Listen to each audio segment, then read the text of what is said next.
take profit into this cycle? For the people that, for the first time in their lives, make a lot of money in crypto, over 25, over 26, do you want cash? Do you want Bitcoin? Do I want fucking guns and ammo? Like, what do you take profit into? So my profit taking is into lifestyle chips. That's why I've got this house. This was the end of my hedge fund era, the start of Global Macro Investor. I made money and I bought this. I built it from scratch. I designed it myself on paper and built it. So that nobody can take away, right? So that's what I call a lifestyle chip. It enhances my life. It's on the beach here in Little Cayman. It's amazing. So part of it is that. Take profits into things that change your life. Then it's a switch between, I mean, I didn't take any profits last time. The richest people I know never take profits. Right? I think there's a bit of a poison on X, crypto Twitter, which is trading. Yeah, I went to hang out with a friend of mine. The guy's amazing. I can't mention him by name. But he's very famous in the Bitcoin community because he was Silicon Valley patient zero. He got Mark Andreessen. He got everybody into it. Peter Thiel, the lot. And he invested $2 million in Bitcoin at $3. So that's, if you work it out today, if he hadn't cashed in any of that, it's $66 billion. So let's assume he took slice profits all the way. It's still $10 billion. He has never been out of the market or done anything.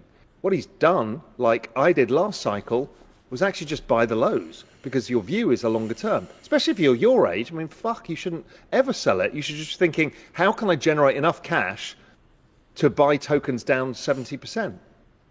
Now, because the issue I've got is we've had 3 cycles where the market's gone down like 75%. Great. So we all think it's going to go down 75%. We've just brought in a bunch of institutions and the Michael Saylors and all sorts of weird stuff. So what happens if it goes down 40 and Thread Guy sold his stack somewhere near the top, 20% off the top, did pretty well, and you're expecting to go down to 75 and the fucking thing doesn't, and it goes up? It goes down 40%, goes up, and you're like, no, it's going to come back down again. I know how this goes. It goes down 75 and you don't get in. So that's one. The other one, I know from full experience, is you will not, if you take X amount of money off the table at the top, and you time it close, 10, 20% from the top, you will not put in the same amount at the low. You psychologically can't do it. Because you're like, peak fear, fuck, it's going to go down another 50%, and this is the worst thing I can do, and you'll be chasing it all the way up. What I did this time around, I've done I'll give you my story in a sec, but I've done everything, but this time around, I just stayed 100% invested, and just piled in cash in 2022 using the kind of macro indicators I've got.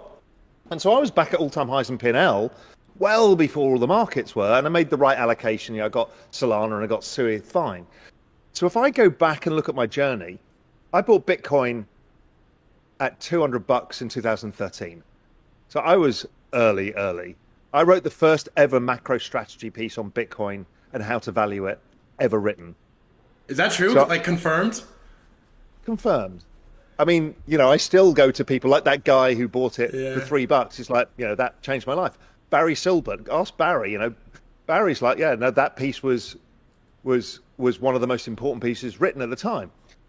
So anyway, I value it and say, listen, I think if I value it like gold, using how much gold is known and how much is above ground in circulation, stock to flow, I think Bitcoin's worth 700 ounces of gold, which was at the time $1 million.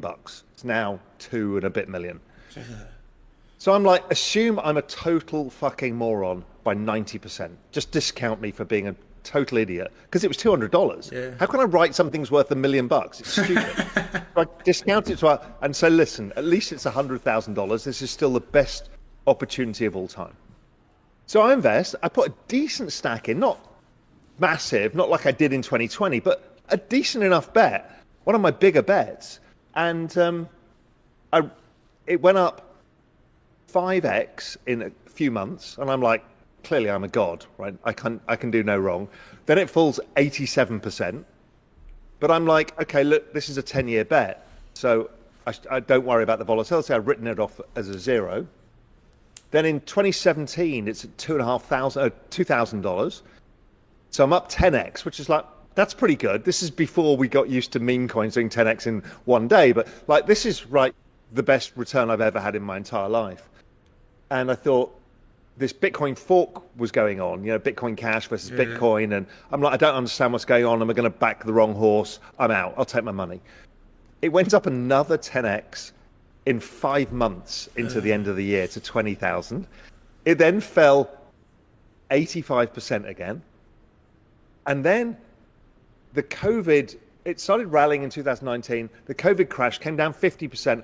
I probably averaged back in between 6.5 and 10,000. So I bought the dip, all of this stuff. But when I look back, if I'd have just kept my original investment, I'd have made 5 times as much money. Damn. By doing nothing. By doing nothing. And that really struck me is, the easiest way to fuck it up is to trade. So if I'm honest with myself, having been in the kind of trading, investment, macro industry my whole life, I can probably count 5 people who've made money trading versus investing. That's a crazy statement. Yeah, it's Paul Tudor Jones. Stan Druckenmiller does both.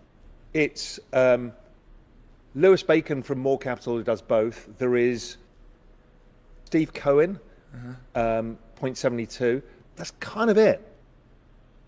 But Jeff Bezos has made more money than God by doing literally fuck all, just holding his stock. So this is how I feel about my AI coins. No, but on a serious note, that was a nice segue, but it's never going to work. I'm curious what you think, and we'll segue right into it. First of all, that's wild.